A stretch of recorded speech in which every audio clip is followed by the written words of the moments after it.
Hey everyone, welcome to UCB TV, your place to touch base with the community, candidate conversations. And today we're joined by Boston City Councilor Annissa Essayah George, and also a candidate for the City of Boston Mayor. Thank you for joining us. No, thank you for having me. I'm grateful to be with you. Yeah, so here at Union Capital Boston, we're very much a relational organization. We share stories with each other in order to build trust and work together. We'd like to hear your story, what makes you who you are and what's led you to run for mayor of Boston. So happy to share my story, and I know we want to have a conversation about the issues, so I'll do my best to be brief, although as a politician, I have worked really hard to stretch these stories along. But as you mentioned, my name's Annissa Essayah George, and I'm proud to have served these last 6 years as an at-large city councilor representing every neighborhood, every resident here in the city of Boston. And I also want to note that as an elected official representing all of the city, I also pay attention to and want to respond to the needs of those that are building business in the city, those that are visiting the city, those that come to work in our city every single day. I think those are also important constituencies, but first and foremost, our city's residents are most important. Before joining the city council, I was a high school teacher in Boston and spent 13 years in the classroom teaching at East Boston High, and just loved that experience, loved the time I had with my kids, my students. I also, while teaching, spent some time coaching as well up at the high school. I am also a small business owner and own the Stitch House, which is a very cool knitting and sewing shop here in Dorchester, in the neighborhood that I call home, where I was born and raised. And having those experiences, teaching, building a business, working as an at-large city councilor, those things really do inform my work, and I look forward to that informing my work and leading this city. I'm also, I think it's important to note, a mom. My husband and I have 4 children. I've got a 16-year-old who's about to be a junior in high school, and triplet 15-year-olds who will be sophomores in high school come September. So busy household, lots of opinion and advice as I look to lead this city. I hear it from my boys every single day, but just grateful for the opportunity and grateful for the opportunity to introduce myself to your audience. Well, thank you for that. And I am one of 4 boys. And so I know it must be very chaotic at times. It is, and it's quiet right now. I'm coming to you from home, but usually someone makes an appearance, whether it's one of the kids or the dog. So we took a survey of the Union Capital Boston members, and a majority stated that housing is their #1 concern in this election, which is understandable for many Bostonians. Also of note, a majority of our members surveyed said they didn't know who they were voting for yet, but yet they were going to vote in this election. So some members shared that they're getting by just paying rent. And if they ever want to own, they'd have to move out of the city. Other members share that they've seen increases in homelessness, and others are frustrated at what they see as continued high-end developments that no one in their community can afford. So how are you going to address the housing issue here in the city of Boston and affordability? Well, I appreciate your question and the thoughts and feedback and opinions through your survey.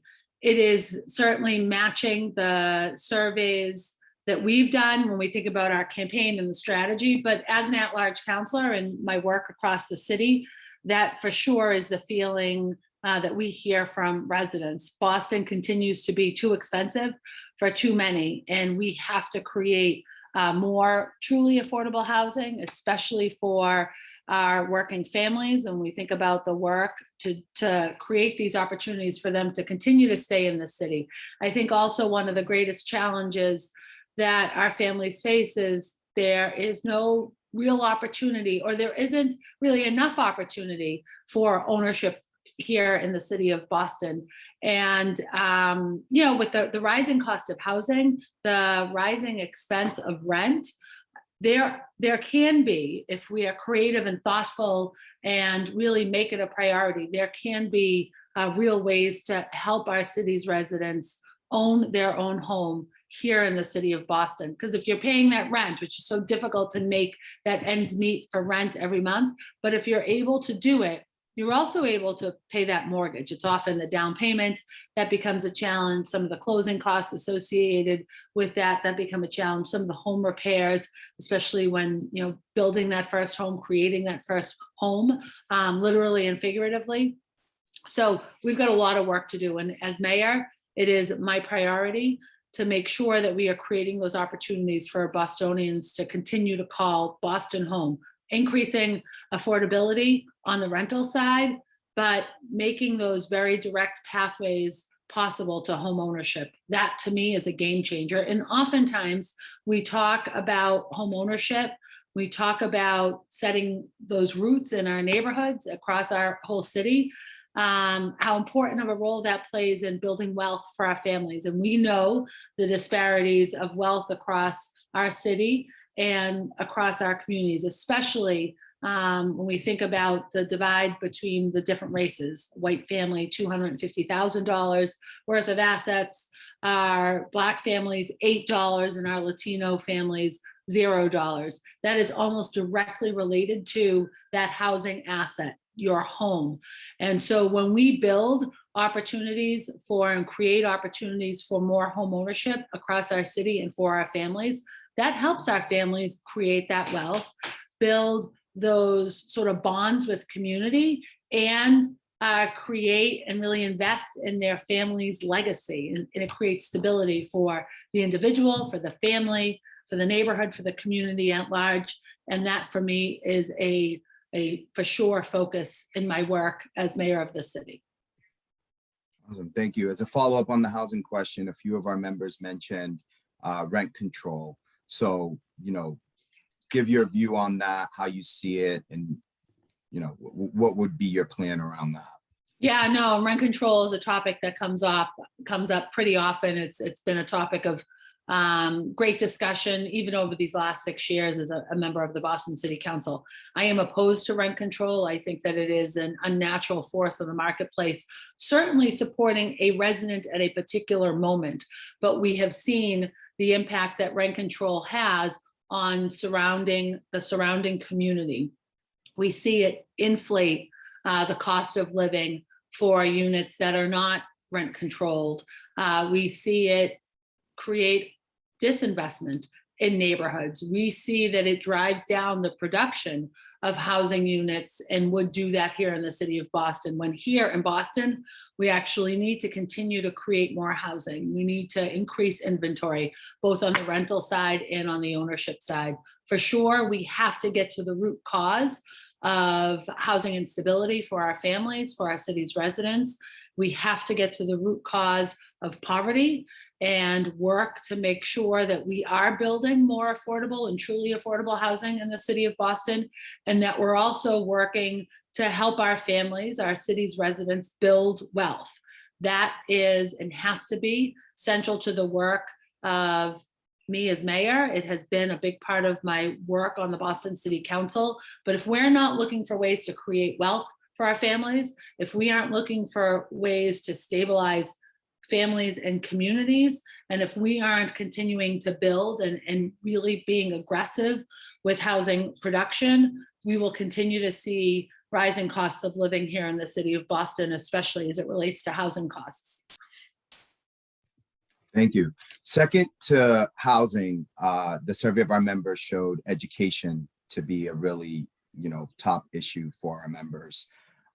They're sharing frustrations about funding not being equitably distributed among schools, a lack of support for students with IEPs, a decline in support for music and art, a lack of enough qualified teachers, the status of vocational education within the city. I know that's a lot of different things, but we wanted to make sure to give you a chance. No, I love it. It's a lot of really important things. It's a lot of really important things. And as a former classroom teacher, and as a city councilor and chair of the council's committee on education, and as I hope to be the city's next mayor, those are such important and critical things for us to focus on as a city, as a school district, as members of extended school communities. And I think about the work that I do at the school where I worked. When I think about the work that I do with my children and the schools that they've attended, it's so important that we are focused on those issues. I've made very few campaign promises. When I think about and there's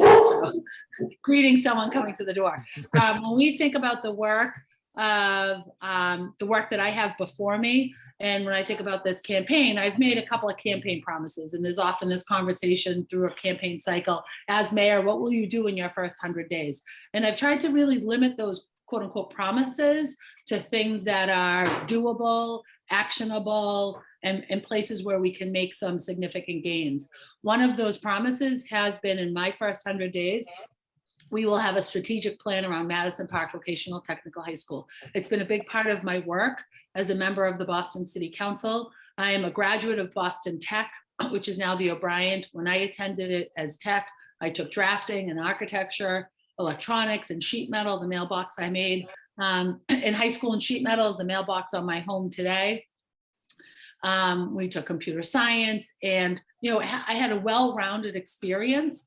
For our kids at Madison Park, we have a true opportunity to engage them, not just in the construction trades and the culinary arts and some of the other programming that exists there today. We have an opportunity to double down on those, but add some real programming around financial services, real efforts around increasing access to the health careers industry, looking at advanced manufacturing and where we can really develop a true pipeline into the workforce around light manufacturing and advanced manufacturing, around the green economy. We are in a moment in time where we are changing the way that we conduct business as a city, especially as it relates to environmental justice. We can train that workforce. When we think about wind energy, when we think about hydro energy, when we think about the need for added work around solar savings. And there are so many opportunities for our kids to access the workplace.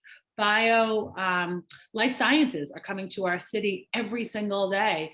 And as these new industries come online, come into our city, come into the marketplace, they need talent. And I want to stop importing talent, because we have the people right here in the city of Boston. We just need to cultivate them, to train them, to grow them, and put them to work. And it helps to solve for the challenges around the wealth gap when we create those direct lines into the workplace, and to touch and to receive and grab hold of those economic opportunities.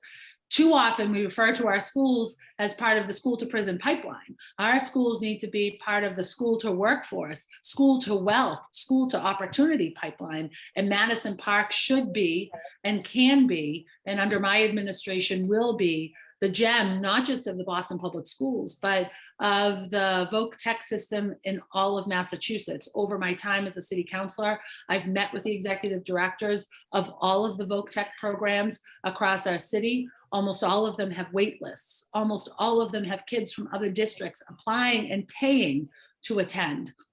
All of them have these robust, meaningful relationships with industry, with unions, with those that are really preparing the workforce of tomorrow.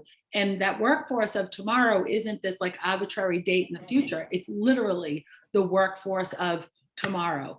And Madison should also be utilized after school hours, whether it's other young people doing after school programming or adults being trained, retrained, uptrained.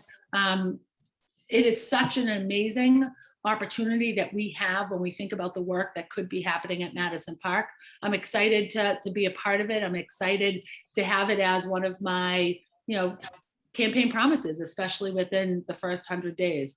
But also as a teacher, as an educator, as a graduate of the Boston Public Schools, when we think about all of those other components, and many of them you mentioned around grade reconfigurations, high school redesign, special education services, the worry I have really about our sub-separate and disproportionate placement of Black and brown boys in particular into sub-separate special education classrooms across our school district. The real need for a more full and robust and aligned literacy curriculum for those early grades. We think about what we're doing in kindergarten, first, second, third grade. We need to make sure that we have an aligned curriculum around literacy for our children. and so much more. But when I think about, for me, my guiding principle around schools and educational policy and the work that we need to do, the work that's left undone as it relates to the Boston Public Schools, we need to make sure that we are fully answering the question around spending. We have a budget that's a $1.3 billion budget that's not including federal fund, several hundred millions of dollars coming in around federal funding through the COVID relief packages. But with that $1.3 billion, we are not answering the question, how is every one of these dollars benefiting our children? How is this dollar being spent in a student-centered, student-facing way? And until we can fully appreciate and answer that question, we will continue to let our kids down across our district. And again, there are fabulous things happening in every school in our entire school district, but we still have left too many kids behind. We still have failed too many of our students, and we still have failed to connect our kids with the rigorous academic programming that they deserve, the support services, the wraparound services, the enrichment, whether it's art, music, athletic programming. We have failed to connect our kids fully in a truly meaningful way in those areas. Again, as a classroom teacher, the only classroom teacher in the race, I spent 13 years of my life teaching and working with our young people, working with colleagues in education to make sure that our kids can access all of these things. I'm able, in a very different way, in a very unique way, to jump into this work as mayor with both feet. Thank you. As a follow-up on the exams, on the education questions. So we have the exam schools and entry requirements with the exams that they have to take to get in, and kind of de-emphasizing the exam for the exam schools. Vote was taken. Want to get your sense of the importance of the exam schools and the exams for the school, and kind of what your view is. Yeah, so I want to respond first to this point around the importance of the exam schools. All of our schools in the district are important. All of our kids are important and need to be the focus of our work every single day. I am a proponent of exam for admission into our 3 exam schools, Boston Latin, Latin Academy, and the O'Brien. I mentioned I was a graduate of Boston Tech, which was eventually renamed the O'Brien. Go Tech Tigers, go OB.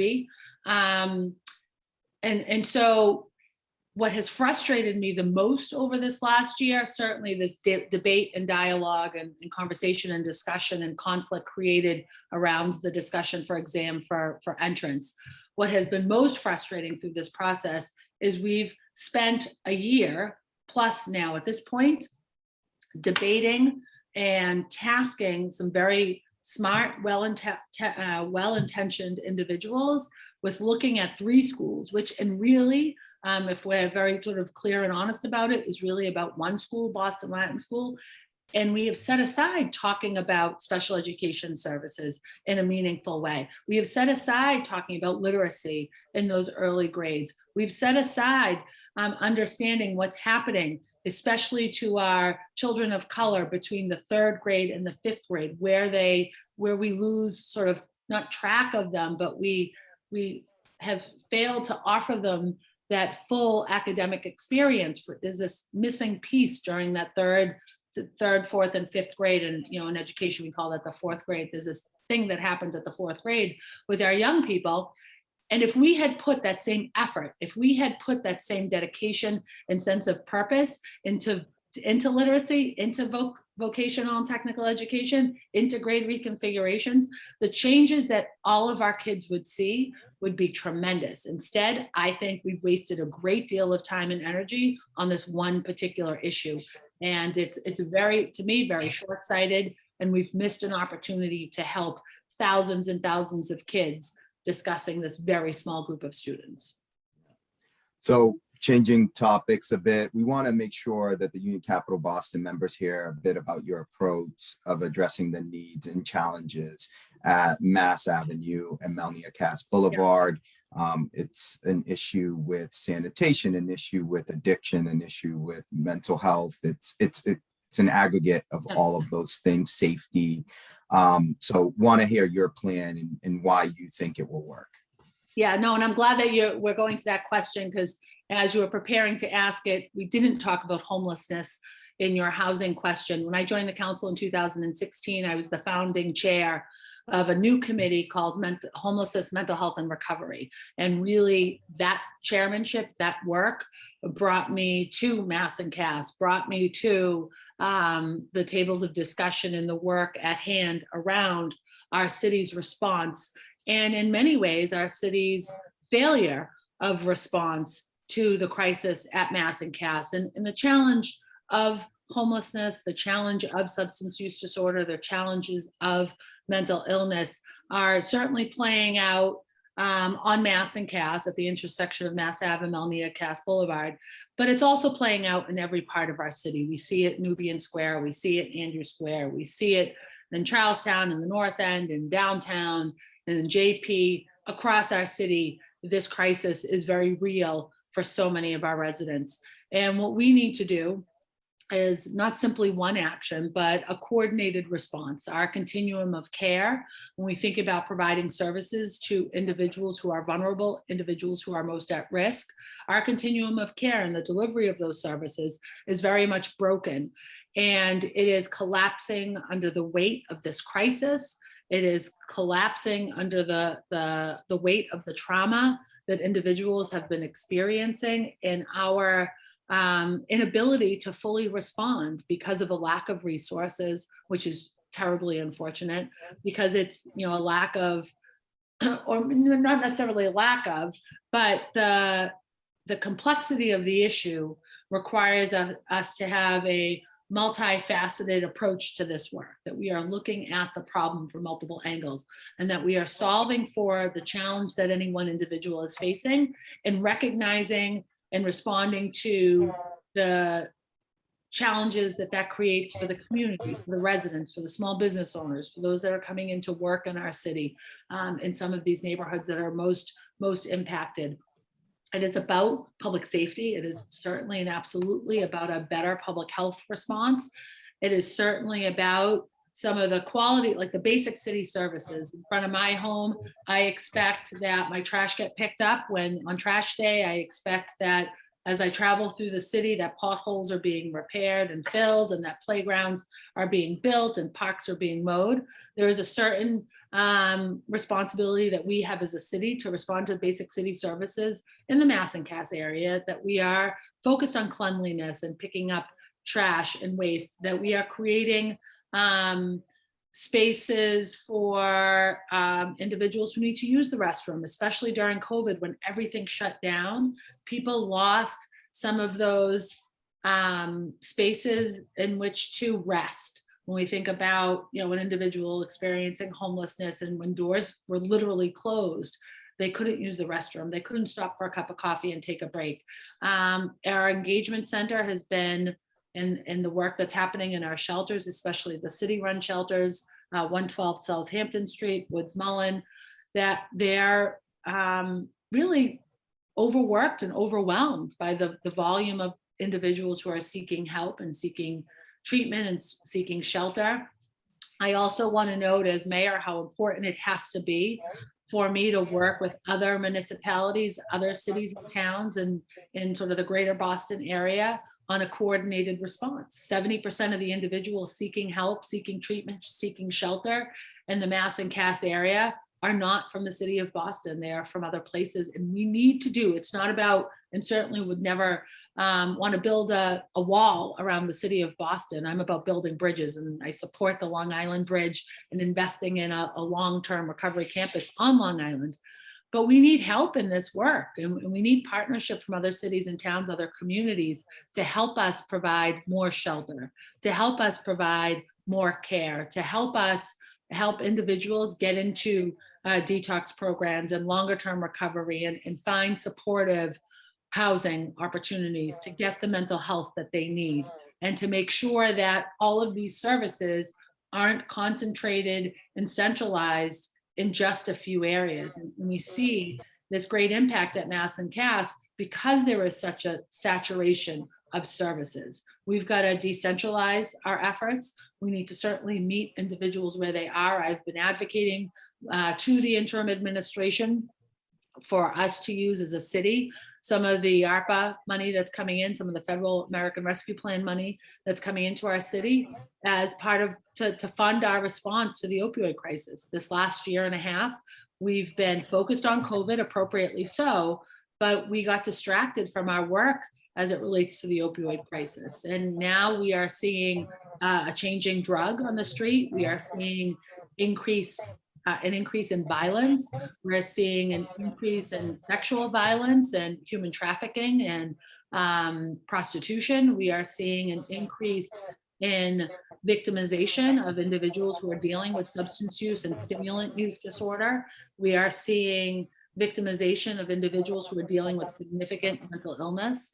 We've got a lot of work to do. We need more partnership to do it. We need funds, we need dollars. That's why I think we should be using the ARP money, because that is, when we invest in this longer term care, it is more sustainable, and I think an appropriate investment for those dollars. We got work to do. We can't do it alone. Yeah, and on a related note, something that our members had mentioned was a perceived rise in violence that they were, based on their experience and what they see. How will you balance, kind of public safety and also police accountability? No, and that's so important. There is a rise in violence, especially at Mass and Cass, and my understanding is it's directly related to the changing drugs and the behaviors in which those drugs unfortunately often result in. When we think about the change from heroin and fentanyl now to more stimulating drugs and crystal meth, and the more aggressive behavior that results from a stimulant use disorder. It is very real that we are seeing, again, additional sexual violence happening. We are seeing much more violent behavior, a significant increase in the amount of stabbings in the Mass and Cass area. And we have to have an appropriate public safety and police response to that. We also need to make sure that we are working every day. I've done this as an at-large city councilor. I've advocated for and have been able to get funding specifically designated for mental health responders, specialists, social workers, best clinicians who are prepared and trained and equipped to support individuals who are in the midst of a crisis with an appropriate response, not necessarily a police response. But those responses often have to happen in partnership with police officers. And, I believe, and I will continue to work towards fulfilling our city's model, our city's acknowledgement as the model of community policing in the country. But in order to continue with that reputation, we've got to constantly be reevaluating. We have to hold ourselves accountable for the work. We need to make sure that the system and the delivery of policing is done in a transparent way and that individuals are held accountable for their actions when inappropriate. And we need to make sure that as we continue with this model of community policing, which I am a proponent of, that the community, our city's residents and community-based organizations and faith-based organizations, which play an important role in this work, are partners with the police department, and that our Boston Police Department and its officers are also partnering with and working with those community-based organizations, with our city's residents, with faith-based organizations. Say that 3 times fast. It is so important that there is open dialogue, that there is partnership and collaboration, that these conversations are happening together, not in silos. That is how we fulfill that promise of community policing here in the city of Boston. Okay. Moving on. So that was I just wanted to make sure, because in the beginning, I wanted to make sure you did it. It wasn't just Mass and Cass, this is citywide too, Yeah. right? No, absolutely. Yeah. So next, Boston has this perception of a racist city. A lot of folks, if they've come and went to school here, visited here, or even from here, have experienced that or said that before. What do you think about it, and what as mayor would you do to change that reputation?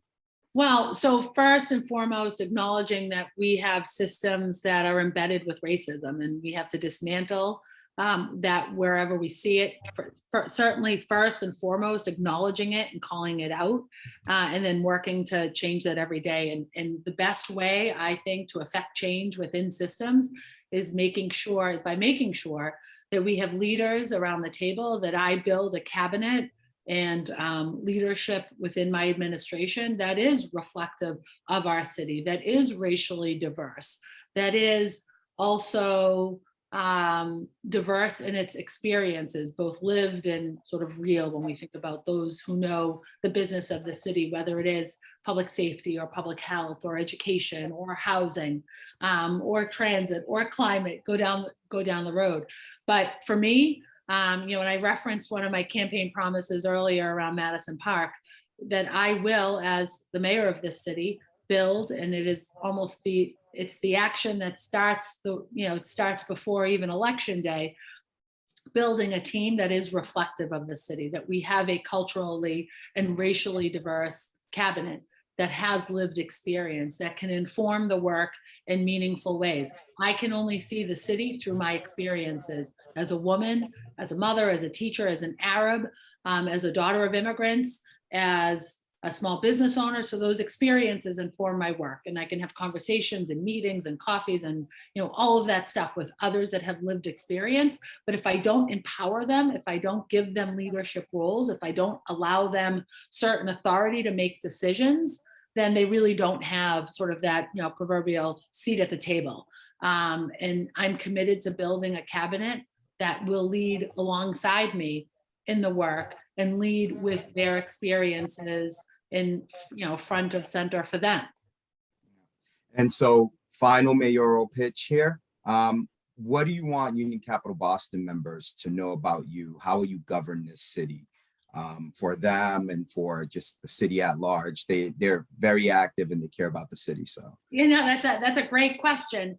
And I think when I think about my style, I think about my reputation that I have across our city, in all of our neighborhoods, with our city's residents, as someone who shows up, someone who's responsive, someone who is held accountable, somebody who is receptive and creates opportunities for engagement. I'm very proud of that reputation of being very much present.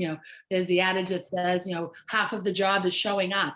Well, I'm very proud that I show up, but I also then do the work, which is a critically important second step. And I don't do that work alone, although it's my name on the ballot, although I'm proud to be a member of the Boston City Council.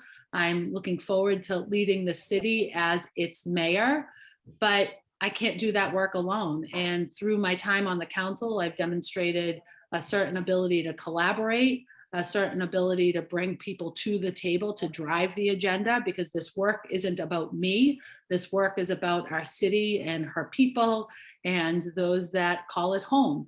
And our city's residents need to be a partner, and I want them to be a partner. And I want your members to be a partner in the work that I will do as mayor of this city. So I'm just grateful for the opportunity to introduce myself. I hope to earn your members' support and vote. Preliminary election day is Tuesday, September 14th. I'm number 1 on the ballot, and it would be wonderful to lead this city, and I hope to do it with your support. All right, thank you so much for your time today. Thank you everyone for watching Candidate Conversations today with Anissa Asiabi George, City of Boston mayoral candidate, also city councilor for the city of Boston. Again, thank you so much for your time. Thank you, Peter.